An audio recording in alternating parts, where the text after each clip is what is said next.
ನಮ್ಮ ಹಾಸನ್ ಟಿವಿ ನ್ಯೂಸ್ಗೆ ಸ್ವಾಗತ. ನಾನು ಚಾಂದಿನಿ. ಈಗ ಮುಖ್ಯಾಂಶಗಳು. ಜಿಲ್ಲಾಡಳಿತದಿಂದ ಅಂಬಿಗರ ಚೌಡಯ್ಯ ಜಯಂತಿ, ನಗರ ಬೀದಿಗಳಲ್ಲಿ ಕಲಾವಿದರ ಮೆರವಣಿಗೆ.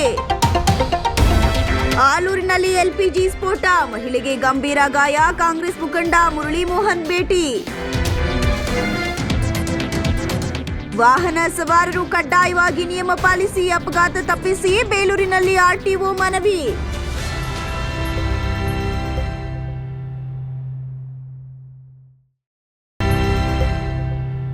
ಹಾಸನ ಜಿಲ್ಲಾಡಳಿತ, ಜಿಲ್ಲಾ ಪಂಚಾಯತ್, ಕನ್ನಡ ಮತ್ತು ಸಂಸ್ಕೃತಿ ಇಲಾಖೆ ವತಿಯಿಂದ ನಿಜಶರಣ ಅಂಬಿಗರ ಚೌಡಯ್ಯನವರ ಜಯಂತಿ ಅಂಗವಾಗಿ ಜಿಲ್ಲಾಧಿಕಾರಿ ಕಚೇರಿ ಆವರಣದಲ್ಲಿ ಆಯೋಜಿಸಲಾಗಿದ್ದ ಮೆರವಣಿಗೆಗೆ ಜಿಲ್ಲಾಧಿಕಾರಿ ಸಿ ಸತ್ಯಭಾಮ ಚಾಲನೆಯನ್ನು ನೀಡಿದರು. ಬೆಳ್ಳಿ ರಥದ ಮೇಲೆ ಇರಿಸಲಾಗಿದ್ದ ಅಂಬಿಗರ ಚೌಡಯ್ಯ ಅವರ ಭಾವಚಿತ್ರಕ್ಕೆ ಜಿಲ್ಲಾಧಿಕಾರಿ ಸತ್ಯಭಾಮ ಹಾಗೂ ಸಮುದಾಯದ ಮುಖಂಡರು ಪುಷ್ಪಾರ್ಚನೆ ಮಾಡುವ ಮೂಲಕ ಚಾಲನೆಯನ್ನು ನೀಡಿದರು. ಬಳಿಕ ವಿವಿಧ ಕಲಾ ತಂಡಗಳೊಂದಿಗೆ ನಗರದ ಪ್ರಮುಖ ಬೀದಿಗಳಲ್ಲಿ ಸಂಚರಿಸಿದರು. ಮೆರವಣಿಗೆ ಕಲಾಭವನ ತಲುಪಿತು. ನಂತರ ಸಭಾ ಕಾರ್ಯಕ್ರಮ ಜರುಗಿದವು.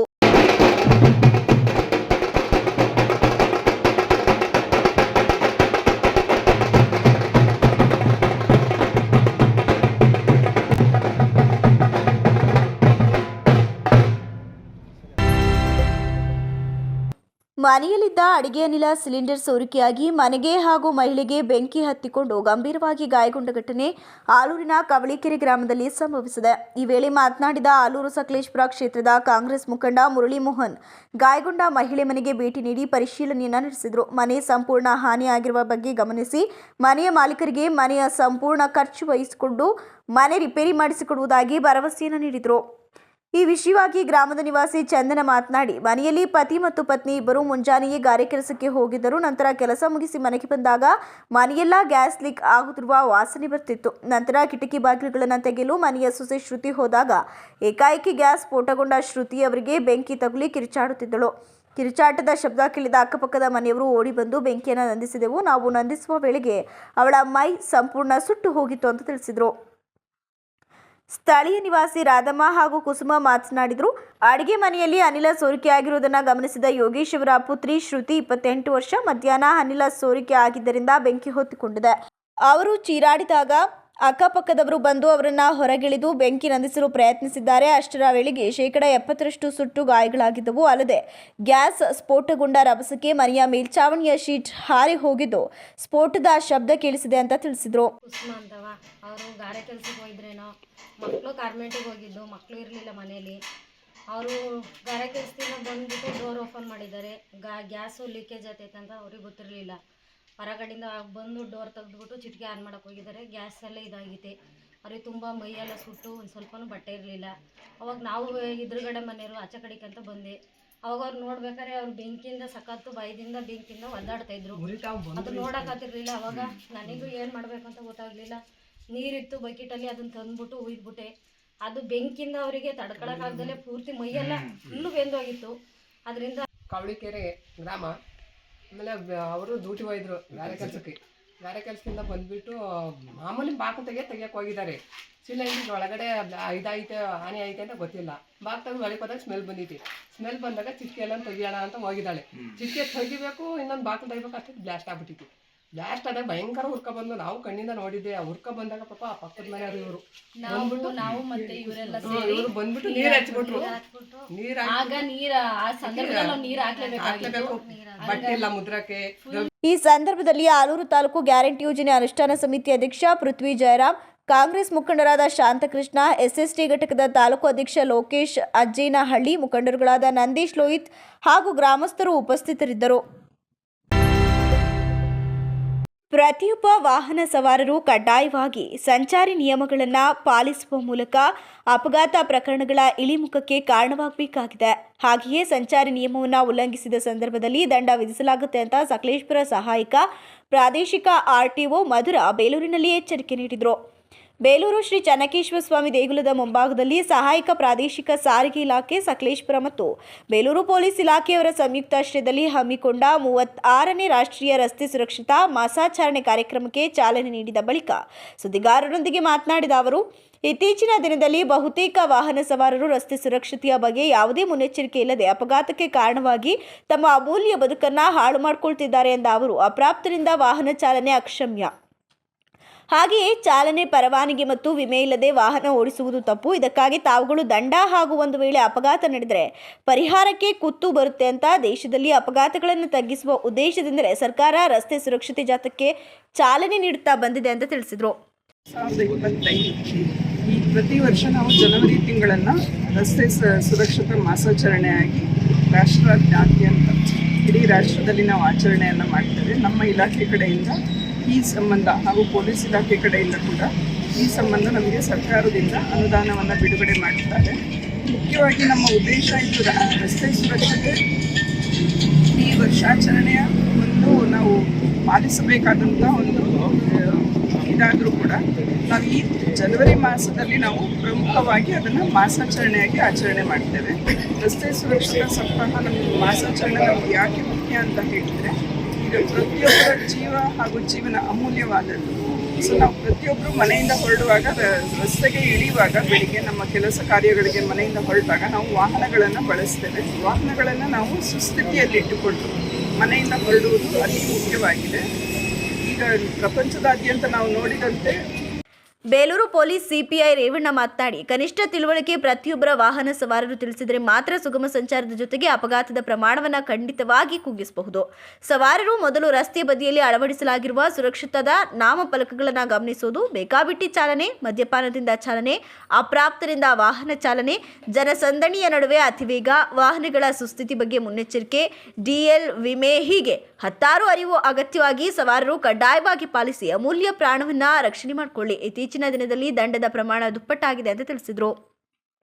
ಬೇಲೂರು ಪೊಲೀಸ್ ಠಾಣೆ ಹಾಗೂ ಸಕಲೇಶ್ಪುರ RTO ಕಚೇರಿಯಿಂದ ನಮ್ಮ ಸಿಬ್ಬಂದಿ ಮತ್ತು ಅಧಿಕಾರಿಗಳು ಜನರಿಗೆ ರಸ್ತೆ ಸುರಕ್ಷತೆ ಬಗ್ಗೆ ನಾವು ಜಾಗೃತಿ ಮೂಡಿಸುವುದಕ್ಕಾಗಿ ಪ್ರಥಮವಾಗಿ ಚನ್ನಕೇಶ್ವರ ದೇವಸ್ಥಾನದಿಂದ ಆಟೋ ಸಂಘದ ಮತ್ತು ಎಲ್ಲ ನಾಗರಿಕ ಬಂಧುಗಳೊಂದಿಗೆ ಇವತ್ತು ಚಾಲನೆ ಕೊಟ್ಟಿದ್ದೀವಿ. ರಸ್ತೆ ಸುರಕ್ಷತೆ ಎಲ್ಲರೂ ಕೂಡ ಅತ್ಯಂತ ಅವಶ್ಯಕವಾಗಿದ್ದು ಎಲ್ಲರೂ ಕೂಡ ರಸ್ತೆ ನಿಯಮಗಳನ್ನು ಪಾಲಿಸಬೇಕು. ಸೀಟ್ ಬೆಲ್ಟ್ ಹಾಕಬೇಕು, ಹೆಲ್ಮೆಟ್ ಹಾಕ್ಕೊಂಡು ಓಡಿಸಬೇಕು ಮತ್ತು ವಾಹನಗಳಲ್ಲಿ ಇನ್ಶೂರೆನ್ಸ್ ಇರಬೇಕು ಮತ್ತು ದಾಖಲಾತಿ. ಈ ಸಂದರ್ಭದಲ್ಲಿ ಸಕಲೇಶ್ಪುರ ಸಾರಿಗೆ ವಾಹನ ನಿರೀಕ್ಷಕರಾದ ಆಶಾ, ಮೋಹನ್ ಕುಮಾರ್, ಆಟೋ ಸಂಘದ ಸದಸ್ಯ ದೀಪು, ಗೆಂಡೇಹಳ್ಳಿ ಚೇತನ್, ರವಿ ಮೋಟಾರ್ಸ್ ನಯತೀಶ್, ಶೇಖರ್, ರವಿ, ಶೇಖರ್, ಮಂಜುನಾಥ್, ಪೊಲೀಸ್ ದೇವರಾಜ್, ಚೇತನ್ ಸೇರಿದಂತೆ ಪೊಲೀಸ್ ಸಿಬ್ಬಂದಿಗಳು ಹಾಗೂ ಆಟೋ ಸಂಘದ ಪದಾಧಿಕಾರಿಗಳು ಪಟ್ಟಣದ ಪ್ರಮುಖ ಬೀದಿಯಲ್ಲಿ ಮೆರವಣಿಗೆ ನಡೆಸಿ ರಸ್ತೆ ಸುರಕ್ಷತೆ ಬಗ್ಗೆ ಮಾಹಿತಿ ನೀಡಿದರು. ಮಹಿಳೆಯರು ಸಾಮಾಜಿಕವಾಗಿ, ಆರ್ಥಿಕವಾಗಿ, ಶೈಕ್ಷಣಿಕವಾಗಿ, ಔದ್ಯೋಗಿಕವಾಗಿ ಅಭಿವೃದ್ಧಿ ಹೊಂದಿದಾಗ ಮಾತ್ರ ಮಹಿಳೆಯರು ಸಮಾಜದ ಮುಖ್ಯ ವಾಹಿನಿಗೆ ಬರೋಕೆ ಸಾಧ್ಯ ಅಂತ ಚನ್ನರಾಯಪಟ್ಟಣದಲ್ಲಿ ಶ್ರೀ ಕ್ಷೇತ್ರ ಧರ್ಮಸ್ಥಳ ಗ್ರಾಮಾಭಿವೃದ್ಧಿ ಯೋಜನೆ BC ಟ್ರಸ್ಟ್ನ ಜಿಲ್ಲಾ ನಿರ್ದೇಶಕ ಕೇಶವ ದೇವಾಂಗ ತಿಳಿಸಿದರು. ಪಟ್ಟಣದ ಗಣಪತಿ ಪೆಂಡಾಲ್ನಲ್ಲಿ ಸೋಮವಾರದಂದು ಶ್ರೀ ಕ್ಷೇತ್ರ ಧರ್ಮಸ್ಥಳ ಗ್ರಾಮಾಭಿವೃದ್ಧಿ ಯೋಜನೆ BC ಟ್ರಸ್ಟ್ ಶ್ರಾವಣಬೆಳಗೊಳ ಇವರ ವತಿಯಿಂದ ಮಹಿಳಾ ಜ್ಞಾನ ವಿಕಾಸ ಕಾರ್ಯಕ್ರಮದಡಿ ಆಯೋಜಿಸಲಾಗಿದ್ದ ತಾಲೂಕು ಮಟ್ಟದ ಮಹಿಳಾ ವಿಚಾರಗೋಷ್ಠಿ ಹಾಗೂ ಮಹಿಳಾ ಮತ್ತು ಮಕ್ಕಳ ಅಭಿವೃದ್ಧಿ ಇಲಾಖೆ, ಶಿಶು ಅಭಿವೃದ್ಧಿ ಯೋಜನೆ ಚನ್ನರಾಯಪಟ್ಟಣ ಇವರ ಸಂಯುಕ್ತಾಶ್ರಯದಲ್ಲಿ ಬಾಲ್ಯ ವಿವಾಹ ತಡೆ ಹಾಗೂ ಫೋಕ್ಸೋ ಕಾಯ್ದೆ ಬಗ್ಗೆ ಅರಿವು ಮೂಡಿಸುವ ಕಾರ್ಯಕ್ರಮವನ್ನು ಉದ್ಘಾಟಿಸಿ ಅವರು ಮಾತನಾಡಿದರು. ಶ್ರೀ ಕ್ಷೇತ್ರ ಧರ್ಮಸ್ಥಳ ಗ್ರಾಮಾಭಿವೃದ್ಧಿ ಯೋಜನೆ ಬಗ್ಗೆ ಜನರಿಗೆ ಅಪಾರ ಗೌರವವಿದೆ. ಗ್ರಾಮೀಣ ಭಾಗದ ಜನರಿಗೆ ಬೆಳಕಾದ ಈ ಸಂಸ್ಥೆಯ ಜನಪರ ಯೋಜನೆಗಳಿಂದಾಗಿ ಯೋಜನೆ ಸದಸ್ಯರು ಸ್ವಾವಲಂಬಿಗಳಾಗಿ ಬದುಕುವಂತಾಗಿದೆ. ಯೋಜನೆಯು ಸಾರ್ವಜನಿಕರ ಅಭಿವೃದ್ಧಿ ಜೊತೆಗೆ ಮಕ್ಕಳ ಶಿಕ್ಷಣದ ಬಗ್ಗೆ ಹೆಚ್ಚಿನ ಒತ್ತು ನೀಡುತ್ತಿದೆ. ಸಮಾಜ ಮತ್ತು ಕುಟುಂಬ ಸುಧಾರಣೆಯಲ್ಲಿ ಮಹಿಳೆಯರ ಪಾತ್ರ ಮಹತ್ವದ್ದಾಗಿದೆ ಅಂತ ತಿಳಿಸಿದರು. ಈ ಗ್ರಾಮಾಭಿವೃದ್ಧಿ ಯೋಜನೆಯನ್ನ ಪೂಜ್ಯರು ಪ್ರಾರಂಭ ಮಾಡಿದರು. ಇವತ್ತಿಗೆ 40 ವರ್ಷಗಳ ಇತಿಹಾಸವನ್ನ ಈ ಗ್ರಾಮಾಭಿವೃದ್ಧಿ ಯೋಜನೆ ಹೊಂದಿದೆ. ಸುಮಾರು ಕರ್ನಾಟಕ ರಾಜ್ಯದ ಪ್ರತಿ ಹಳ್ಳಿಗಳಲ್ಲೂ ಗ್ರಾಮಾಭಿವೃದ್ಧಿ ಯೋಜನೆ ಇವತ್ತು ವಿಸ್ತರಣೆಯಾಗಿ ಸುಮಾರು 6.5 ಲಕ್ಷ ಸ್ವಸಹಾಯ ಸಂಘಗಳ ನಿರ್ವಹಣೆ, ಸುಮಾರು 60 ಲಕ್ಷಕ್ಕೂ ಮಿಕ್ಕಿದ ಸದಸ್ಯರು ಸಂಘದಲ್ಲಿ ಸೇರಿಕೊಂಡು ಇವತ್ತು ತನ್ನ ಅಭಿವೃದ್ಧಿಯತ್ತ ಇವತ್ತು ಮುನ್ನುಗ್ಗುತ್ತಿದ್ದಾರೆ. ಆ ನಿಟ್ಟಿನಲ್ಲಿ ಗ್ರಾಮೀಣ ಭಾಗದ ಮಹಿಳೆಯರ ಸಬಲೀಕರಣಕ್ಕಾಗಿ ಹಲವಾರು ಕಾರ್ಯಕ್ರಮಗಳನ್ನು ನೆರವೇರಿಸುವುದರ ಮುಖಾಂತರ ಗ್ರಾಮಾಭಿವೃದ್ಧಿ ಯೋಜನೆಯಲ್ಲಿ ಮಹಿಳೆಯರು ಇವತ್ತು ಸಮಾಜದ ಮುಖ್ಯವಾಹಿನಿಗೆ ಬರಬೇಕು. ಅವರಲ್ಲಿರುವಂಥ ಕೀಳರಿಮೆ, ಅಜ್ಞಾನ, ಅಸ್ಪೃಶ್ಯತೆ, ಮೂಢನಂಬಿಕೆ ಇವೆಲ್ಲವೂ ದೂರ ಆಗಬೇಕು.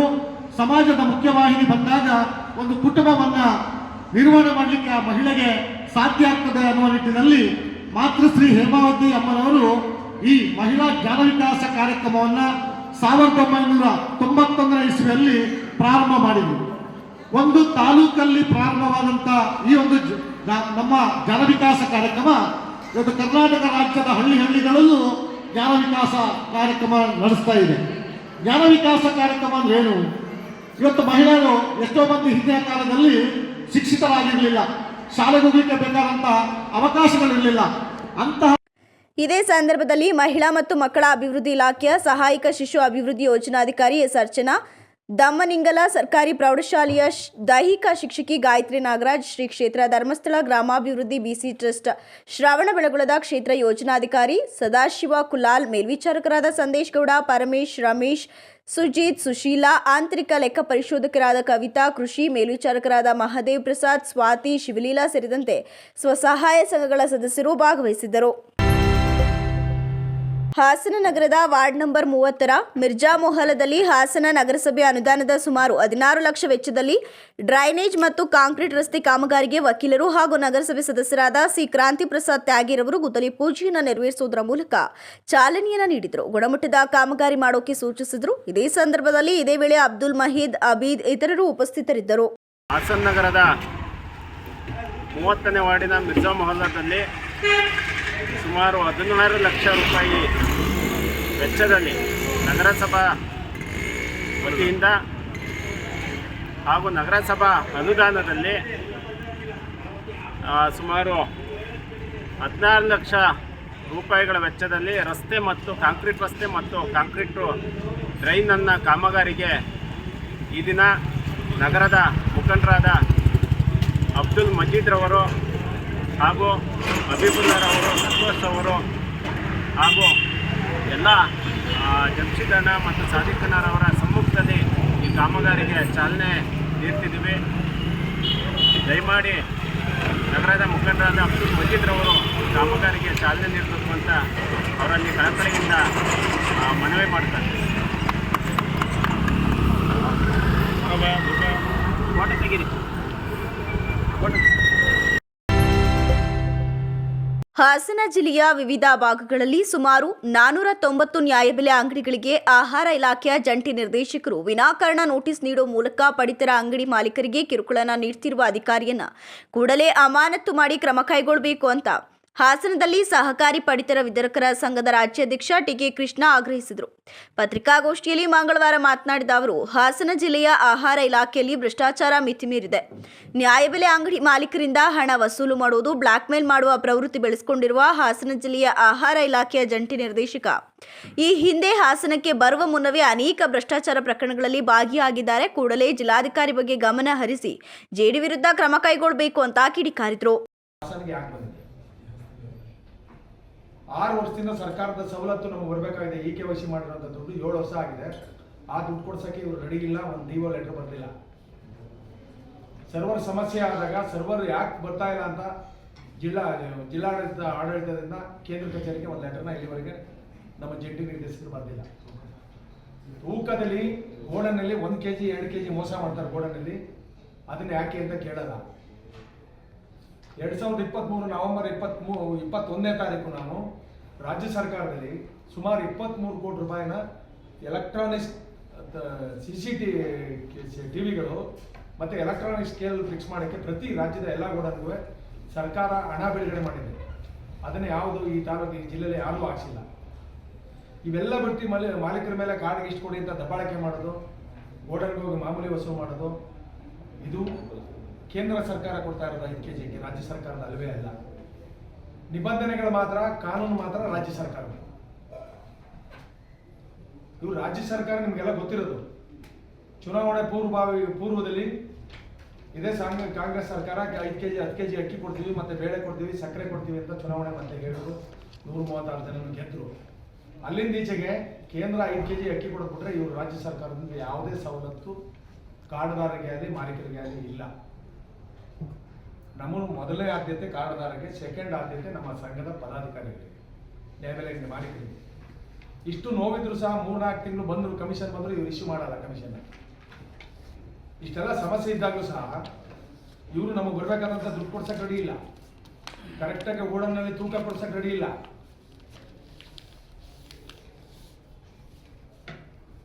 ಇಷ್ಟೆಲ್ಲ ಸಮಸ್ಯೆ ಇದ್ರು ಸಹ ನೋಟಿಸ್ ಮೇಲೆ ನೋಟಿಸ್ ಕೊಡ್ತಾ ಇದ್ದಾರೆ. ಒಂದು ಋಣಾತ್ಮಕ ಅಂದರೆ CB ಬ್ಯಾಲೆನ್ಸ್ ಇರುವಂಥ ಅಂಗಡಿಗಳಿಗೆ ಅವ್ರು ಬರೋದೇ 4,000ರಿಂದ 5,000 ರೂಪಾಯಿ ಕಮಿಷನ್. ಈ ವಿರುದ್ಧ ಕ್ರಮ ಕೈಗೊಳ್ಳಬೇಕು ಅಂತ ಕಿಡಿಕಾರಿದ್ರು. ಈ ಪತ್ರಿಕಾಗೋಷ್ಠಿಯಲ್ಲಿ ಸಂಘದ ಪದಾಧಿಕಾರಿಗಳಾದ ಚನ್ನಕೇಶವೇಗೌಡ, ದಾಮೋದರ, ಮೇಘನಾ, ಜಯಣ್ಣ, ಶ್ರೀಕಂಠಯ್ಯ ಇತರರು ಉಪಸ್ಥಿತರಿದ್ದರು. ವಿಶ್ವ ಹಿಂದೂ ಪರಿಷತ್ ಬಜರಂಗದಳ ವತಿಯಿಂದ ಹನುಮ ಜಯಂತಿ ಅಂಗವಾಗಿ ಜನವರಿ 24ರಿಂದ 25ರವರೆಗೆ ವಿವಿಧ ಕಾರ್ಯಕ್ರಮಗಳು ಜರುಗಲಿವೆ ಅಂತ ಹಾಸನದಲ್ಲಿ ಪರಿಷತ್ನ ಜಿಲ್ಲಾಧ್ಯಕ್ಷ ಅನೂಪ್ ತಿಳಿಸಿದರು. ಪತ್ರಿಕಾಗೋಷ್ಠಿಯಲ್ಲಿ ಮಂಗಳವಾರ ಮಾತನಾಡಿದ ಅವರು, ವಿಶ್ವ ಹಿಂದೂ ಪರಿಷತ್ ಕಳೆದ ಹಲವು ವರ್ಷಗಳಿಂದ ಹಿಂದೂಗಳ ರಕ್ಷಣೆ ಹಾಗೂ ಅವರ ಕ್ಷೇಮಾಭಿವೃದ್ಧಿಗೆ ಕೆಲಸ ಮಾಡಿಕೊಂಡು ಬಂದಿದೆ. ಜೊತೆಗೆ ಪ್ರತಿ ವರ್ಷ ಹನುಮ ಜಯಂತಿ ಉತ್ಸವವನ್ನು ಅದ್ದೂರಿಯಾಗಿ ನಡೆಸಿಕೊಂಡು ಬಂದಿದ್ದು, ಈ ವರ್ಷವೂ ಅದೇ ರೀತಿಯ ವಿಜೃಂಭಣೆಯ ಉತ್ಸವ ನಡೆಯಲಿದೆ ಅಂತ ತಿಳಿಸಿದರು. ಹೋರಾಟಗಳ ಮುಖಾಂತರ ಹಾಗೆ ಹಿಂದೂ ಸಮಾಜವನ್ನ ಸಂಘಟಿಸುವ ಮುಖಾಂತರ ಹಾಗೆ ಹಿಂದೂ ಸಮಾಜಕ್ಕೆ ತೊಂದರೆಗಳಾದಾಗ ಅದಕ್ಕೆ ಶಕ್ತಿಯನ್ನ ತುಂಬುವ ಮುಖಾಂತರ ಈ ರೀತಿ ನಾನಾ ವಿಚಾರಗಳಿಂದ ವಿಶ್ವ ಹಿಂದೂ ಪರಿಷತ್ತು ನಿಮಗೆಲ್ಲರಿಗೂ ತಿಳಿದಿರುವಂತೆ ಕೆಲಸವನ್ನು ಮಾಡ್ತಾ ಇದ್ದಾರೆ. ಹಾಗೆ ಸಾಧು ಸಂತಗಳ ನಡುವೆ, ಮಂದಿರಗಳ ಜೀರ್ಣೋದ್ಧಾರಗಳ ನಡುವೆ, ಹಾಗೆ ದೇವಾಲಯಗಳ ನಿರ್ಮಾಣಗಳಲ್ಲಿ ಈ ರೀತಿ ತುಂಬಾ ವಿಚಾರಗಳಲ್ಲಿ ಮಾಡ್ತಾ ಹಾಗೆ ಸಮಾಜವನ್ನ ಜಾಗೃತಿ ಮಾಡುವಂತಹ ವಿಚಾರಗಳಿಂದಲೂ ಕೂಡ ವಿಶ್ವ ಹಿಂದೂ 40 ವರ್ಷಗಳಿಂದ 50 ವರ್ಷಗಳಿಂದ 60 ವರ್ಷಗಳಿಂದ ತನ್ನ ಸೇವೆಯನ್ನ ಸಮಾಜದ ನಡುವೆ ಸಲ್ಲಿಸ್ತಾ ಬರ್ತಾ ಇದೆ. ಹಾಗೆ ಹಾಸನದಲ್ಲೂ ಕೂಡ 2 ವರ್ಷಗಳ ಹಿಂದೆ ಹನುಮ ಜಯಂತಿಯ ಉತ್ಸವ ನಡೆದಿತ್ತು. ಕಳೆದ ವರ್ಷ ನಮ್ಮ ರಾಮ ಮಂದಿರ ಅಭಿಯಾನದ ನಿಮಿತ್ತ ಎಲ್ಲ ಕಾರ್ಯಕರ್ತರಿಗೆ ಅಕ್ಷತಾ ಅಭಿಯಾನದಲ್ಲಿ ಭಾಗವಹಿಸಲಿಕ್ಕೆ ಕೇಂದ್ರದಿಂದ ಕರೆಯನ್ನು ಕೊಟ್ಟಿದ್ರಿಂದ ಎಲ್ಲರೂ ಹೋದ ವರ್ಷ ಆ ಕೆಲಸದಲ್ಲಿ ವ್ಯಸ್ತರಿದ್ದರಿಂದ ಕಾರಣ ಹೋದ ವರ್ಷ ಹನುಮ ಜಯಂತಿ ಉತ್ಸವವನ್ನ ಸಾಮೂಹಿಕವಾಗಿ ಈ ರೀತಿ ದೊಡ್ಡದ ಮಾಡೋ ಕಾರ್ಯಕ್ರಮಗಳು ಎಲ್ಲೆಲ್ಲಿ ನಡೀತಾ ಇತ್ತು ಅಲ್ಲಿ ಭಾಗವಹಿಸುವಂತ ಕೆಲಸ ಮಾಡಿದ್ರು. ಆದ್ರೆ ಈ ವರ್ಷ ಹನುಮೋತ್ಸವವನ್ನ ವಿಶ್ವ ಹಿಂದೂ ಪರಿಷತ್ನ ಜಿಲ್ಲಾ ತಂಡ, ನಗರ ತಂಡ ಎಲ್ಲವೂ ಯೋಚನೆಯನ್ನು ಮಾಡಿ ನಮ್ಮ ನಗರದ ನೀರುಬಾಗಿಲು ಆಂಜನೇಯ ದೇವಸ್ಥಾನದಲ್ಲಿ ಪಾರಂಪರಿಕವಾಗಿ ಪೂಜೆಯನ್ನ ಸಲ್ಲಿಸುವಂತ ಮುಖಾಂತರ ನಮ್ಮ ಕಾರ್ಯಕ್ರಮ ಪ್ರಾರಂಭ ಆಗುತ್ತೆ. ನಾಳೆ ಮಠ ಮಂದಿರಗಳ ಪ್ರಮುಖ ರಕ್ಷಿತ್ ಭಾರದ್ವಾಜ್ ಮಾತನಾಡಿ, ಜನವರಿ 22 ಬುಧವಾರ ಬೆಳಗ್ಗೆ 9 ಗಂಟೆಗೆ ನಗರದ ಶ್ರೀ ನೀರುಬಾಗಿಲು ಆಂಜನೇಯ ಸ್ವಾಮಿ ದೇವಸ್ಥಾನದಲ್ಲಿ ಲೋಕ ಕಲ್ಯಾಣಾರ್ಥವಾಗಿ ಶ್ರೀರಾಮತಾರಕ ಹೋಮ ನಡೆಯಲಿದ್ದು, ಬೆಳಗ್ಗೆ 11:45ಕ್ಕೆ ಪೂರ್ಣಾಹುತಿ ನೆರವೇರಲಿದೆ. ಜನವರಿ 23 ಗುರುವಾರ ಸಂಜೆ 4:30 ಗಂಟೆಗೆ ಕುವೆಂಪು ನಗರದ ಪಂಚಮುಖಿ ಗಣಪತಿ ದೇವಸ್ಥಾನದಿಂದ ಹನುಮ ಸಂಕೀರ್ತನಾ ಯಾತ್ರೆ, ಜನವರಿ 24ರ ಶುಕ್ರವಾರ ತಣ್ಣೀರು ಹಳ್ಳ ಮಠದಿಂದ ಸಂಜೆ 4 ಗಂಟೆಗೆ ಬೃಹತ್ ಬೈಕ್ ಜಾಥಾ ನಡೆಯಲಿದೆ ಅಂತ ಮಾಹಿತಿ ನೀಡಿದರು. ಸ್ಥಗಿತಗೊಂಡಿದ್ದ ಶ್ರೀ ಚಂದ್ರಮೌಳೇಶ್ವರ ಸ್ವಾಮಿಯವರ ದನಗಳ ಜಾತ್ರಾ ಮಹೋತ್ಸವ ಪುರಸಭೆ ವತಿಯಿಂದ ಪುನರಾರಂಭ ಮಾಡಲಾಗುತ್ತೆ ಅಂತ ಚನ್ನರಾಯಪಟ್ಟಣದಲ್ಲಿ ಶಾಸಕ ಸಿಎನ್ ಬಾಲಕೃಷ್ಣ ಹೇಳಿದರು. ಪಟ್ಟಣದ ಪುರಸಭೆ ಸಭಾಂಗಣದಲ್ಲಿ ನಡೆದ ವಿಶೇಷ ಸಭೆಯಲ್ಲಿ ಈ ತೀರ್ಮಾನ ಕೈಗೊಂಡಿದ್ದು, ಫೆಬ್ರವರಿ 7ರಿಂದ 13ರವರೆಗೆ ದನಗಳ ಜಾತ್ರೆ, ಸಾಂಸ್ಕೃತಿಕ ಕಾರ್ಯಕ್ರಮ, ರಥೋತ್ಸವ, ಧಾರ್ಮಿಕ ಕಾರ್ಯಕ್ರಮಗಳು ನಡೆಯಲಿದೆ. ಕೃಷಿ ಉತ್ಪನ್ನ ಮಾರುಕಟ್ಟೆ ಸಮಿತಿ, ಪುರಸಭೆ ಪಶುಪಾಲನಾ ಇಲಾಖೆ ಹಾಗೂ ತಾಲೂಕು ಆಡಳಿತದ ಸಹಕಾರದಲ್ಲಿ ದನಗಳ ಜಾತ್ರೆ ಈ ಬಾರಿ ಅದ್ದೂರಿಯಾಗಿ ನಡೆಯಲಿದೆ. 7 ವರ್ಷಗಳಿಂದ ನಿಂತು ಹೋಗಿದ್ದ ದನಗಳ ಜಾತ್ರೆಗೆ ಮತ್ತೆ ಚಾಲನೆ ದೊರಕಿದ್ದು, ಬರುವ ಉತ್ತಮ ರಾಸುಗಳಿಗೆ ಬಹುಮಾನ, ಕುಡಿಯುವ ನೀರು, ವಿದ್ಯುತ್ ದೀಪ, ನೆರಳಿನ ವ್ಯವಸ್ಥೆಯನ್ನು ಮೇವು ಕಲ್ಪಿಸಲಾಗಿದೆ. 3 ಹಂತದಲ್ಲಿ ತಳಿಗಳ ಆಧಾರದ ಮೇಲೆ ಬಹುಮಾನ ನೀಡುತ್ತಿದೆ. ಸಾಂಸ್ಕೃತಿಕ ಕಾರ್ಯಕ್ರಮಗಳು ಹಾಗೂ ಪುರಸಭೆ ವೇದಿಕೆ ಕಾರ್ಯಕ್ರಮದ ನಿರ್ವಹಣೆಗಾಗಿ ಪರಿಸರ ಪ್ರೇಮಿ ಸಿಎನ್ ಅಶೋಕ್, ಕಲಾವಿದ ಮಹದೇವ್, ಉಮೇಶ್ ತೆಂಕನಹಳ್ಳಿ ತಂಡ ಕಾರ್ಯನಿರ್ವಹಿಸಲಿದೆ ಎಂದು ತಿಳಿಸಿದರು. ಸಾಯಂಕಾಲ ಒಂದು ವೇದಿಕೆ ಕಾರ್ಯಕ್ರಮ ಸಮಾರೋಪ ಸಮಾರಂಭದಲ್ಲಿ ಜಾನಪದ ಕಲೆಗೆ ಸಂಬಂಧಿಸಿದ ಗ್ರಾಮೀಣ ಸೊಗಡಿನ ಕಾರ್ಯಕ್ರಮಗಳಿಗೆ ಆದ್ಯತೆ ನೀಡಲಾಗ್ತದೆ. ಸುಮಾರಲ್ಲಿ 6ರಿಂದ 9 ತಂಡಗಳನ್ನು ಆಹ್ವಾನಿಸಲಾಗ್ತದೆ. ಅವರಿಗೆ ಗೌರವಧನ 5,000 ರೂಪಾಯಿ. ಅದರಲ್ಲಿ ಫಸ್ಟು, ಸೆಕೆಂಡು, ಥರ್ಡ್, ಫಸ್ಟು 7,500, 5,000 ಕೊಡುವಂಥ ಒಂದು ಪ್ರೈಸಸ್ ಕೊಡ್ತಕ್ಕಂಥದ್ದು ತೀರ್ಮಾನ ಆಗಿದೆ.